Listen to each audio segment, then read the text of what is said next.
early methodology of lie detection. Early methodology of lie detection. The first attempt to use a scientific instrument to detect deception occurred around 1895 when Lombroso applied a blood pressure instrument hydrosphygmograph to a criminal suspect. The first polygraph was created in 1921 when a California-based policeman and physiologist John A. Larson devised an apparatus to simultaneously measure continuous changes in blood pressure, heart rate, and respiration rate in order to aid in the detection of deception. Larson, Haney, and Keeler, 1932. McCormick, 1927. The invention of the polygraph cannot be, however, attributed to a single individual. 7 years prior, 1940, Italian psychologist Vittorio Vinosi had published his findings on the respiratory symptoms of the lie, or from German die Atmung symptom der Lüge, and it was American psychologist, lawyer, and author William M. Marston who invented the discontinuous systolic blood pressure test for the detection of deception in 1915. Alder 2002, which when taken together formed the basis for Larson polygraph.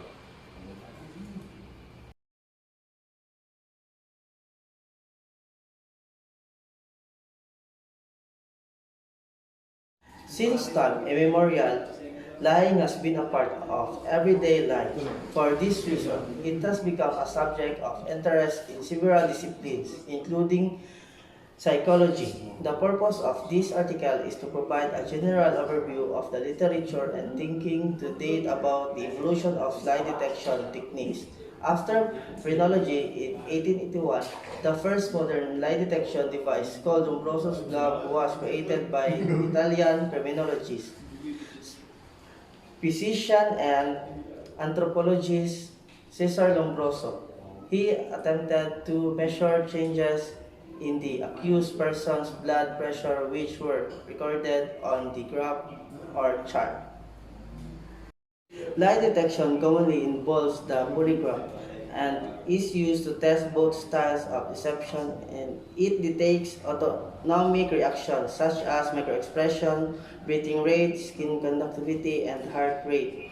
The goal of lie detection is the discovery of a truth that is known to one person and concealed from others.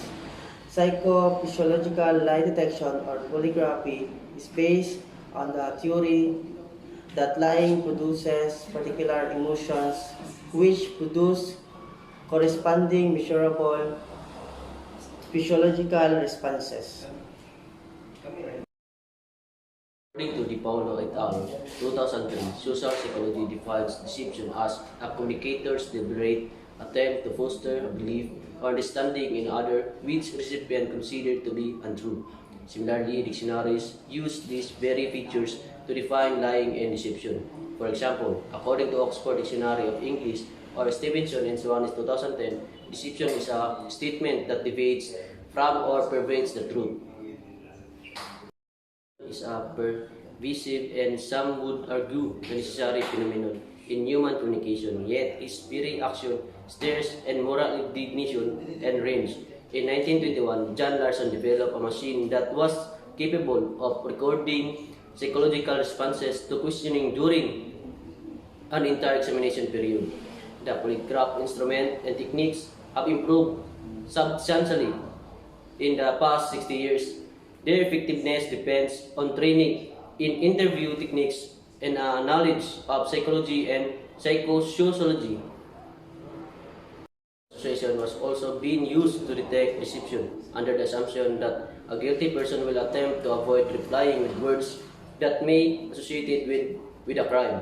Certain personality tests may expose proneness to crime. However, they do not especially score or detect lying. Although the Minnesota Multiphasic Personality Inventory does have a built-in instrument designed to detect deception on the test.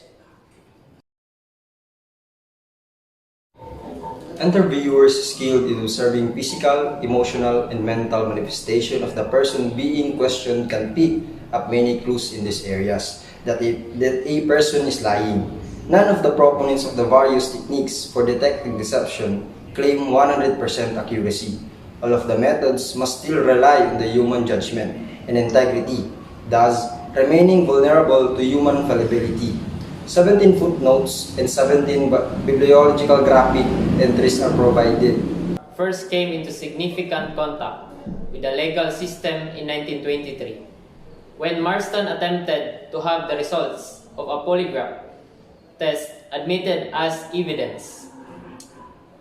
The court rejected the results as evidence, stating that while the courts will go a long way in admitting experimental testimony deduced from a well-recognized scientific principle or discovery, the thing from which the deduction is made must be sufficiently established to have gained general acceptance in the particular field in which it belongs. This became known as the Frye Standard, which would govern the admissibility of expert testimony in U.S. courts until well after the end of the Cold War. The first polygraph was created in 1921 when a California-based policeman and physiologist John A. Larson devised an apparatus to simultaneously measure continuous changes in blood pressure, heart rate, and respiration rate in order to aid in the detection of deception. Larson, Haney, and Keeler, 1932, and McCormick, 1927. The invention of the polygraph cannot be, however, attributed to a single individual. Contributors in the history of the lie detection. So now, let's proceed in the contributors in the history of lie detection. Who invented the lie detector in 1902? It diagnosed irregular heartbeats by tracing their pulsation onto paper. The earliest polygraph machine was created by Sir James Mackenzie with the assistance of Lancashire watchmaker Sebastian Shaw. Mackenzie published his ink polygraph machine in 1902, but it was not produced commercially until about 1910. Hans Gross, father of criminalistics, defines search and truth as the basis and goal of all criminal investigations. He asserted that a large part of criminalist work is nothing more than a battle against lies. He has to discover the truth and must fight the opposite. He meets the opposite at every step. Second is Daniel Defoe, 1730, Idea or Suggestion, a British novelist who wrote an essay entitled An Effectual Scheme for the Immediate Preventing of Street Robberies and Suppressing All Other Disorders of the Night, wherein they recommended that taking the pulse of the suspicious fellow was a practical, effective, and humane method for distinguishing truthfulness from lying.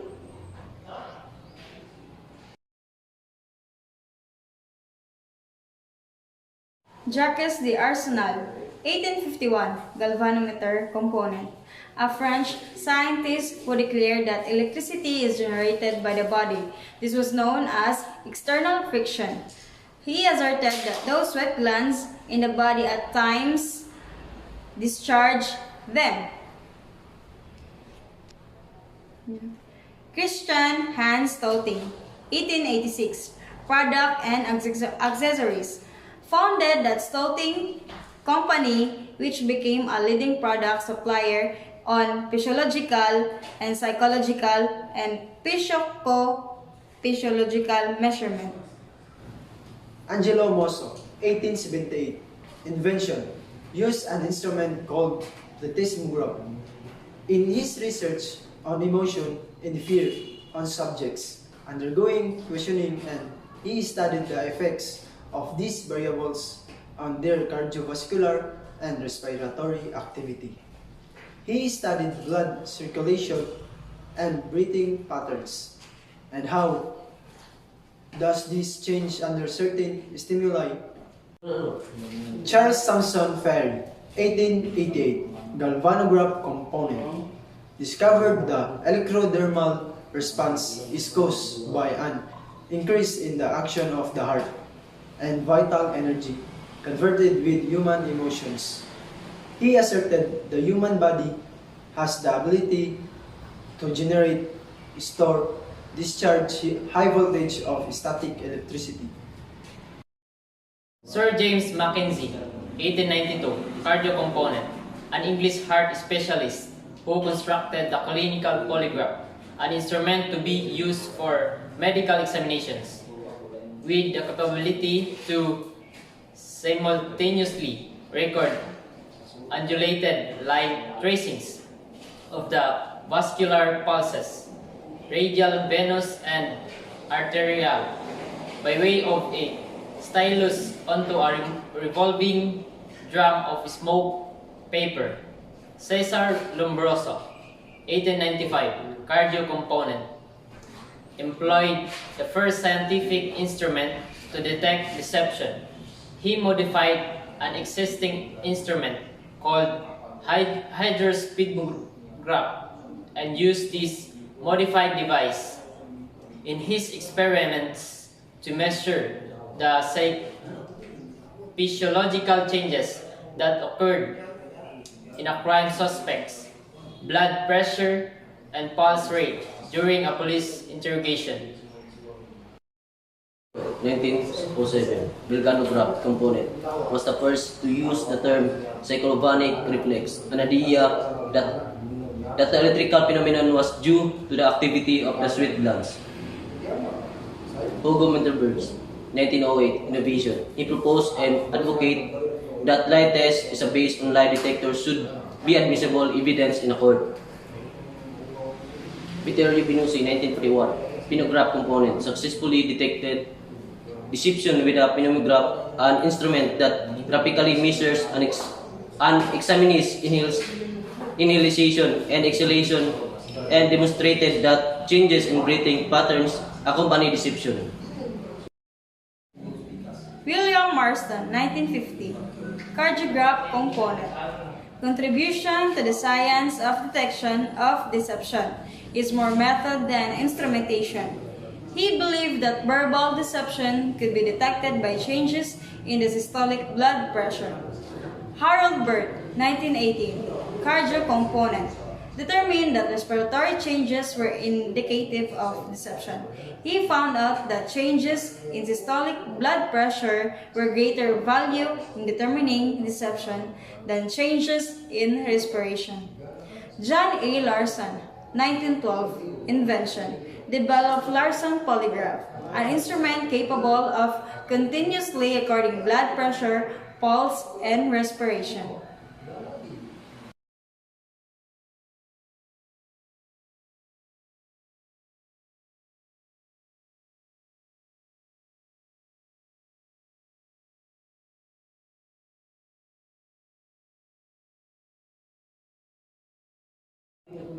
So now let's proceed to the case of Fry B, United States, in using polygraph.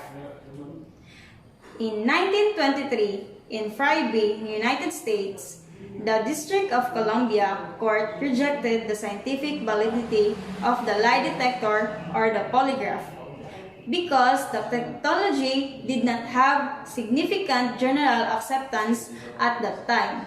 The court gave guidelines for determining the admissibility of scientific examinations.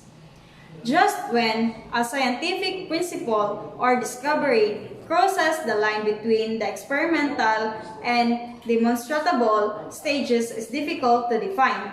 Somewhere in this twilight zone, the evidential force of the principle must be recognized. And while the courts will go a long way in admitting experimental testimony deduced from a well-recognized scientific principle or discovery. The thing from which the deduction is made must be sufficiently established to have gained general acceptance in the particular field in which it belongs. Essentially, to apply the Frye standard, a court had to decide if the procedure, technique, or principles in question were generally accepted by a meaningful proportion of the relevant scientific community. This standard prevailed in the federal courts in some states for many years. The sole basis of Frye's appeal was the failure of the trial court to admit that deception test. In a unanimous decision, the three-judge Court of Appeals of the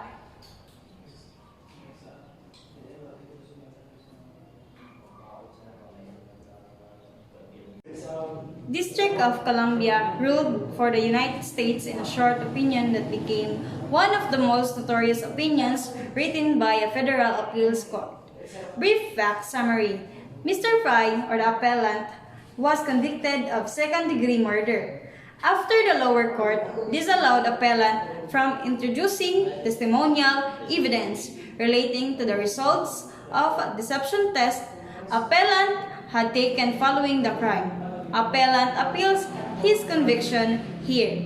Synopsis of the rule of the law: when a test such as systolic blood pressure deception test has not gained scientific recognition from physiological and physiological authorities, expert testimony regarding the results of such a test is inadmissible. So the last facts. Appellant was charged with a put on trial for murder. At his trial, appellant attempted to call an expert witness to testify the appellant had taken a systolic blood pressure deception test and to further testify as the result of the test. So that is the last of our video presentation. Thank you for watching.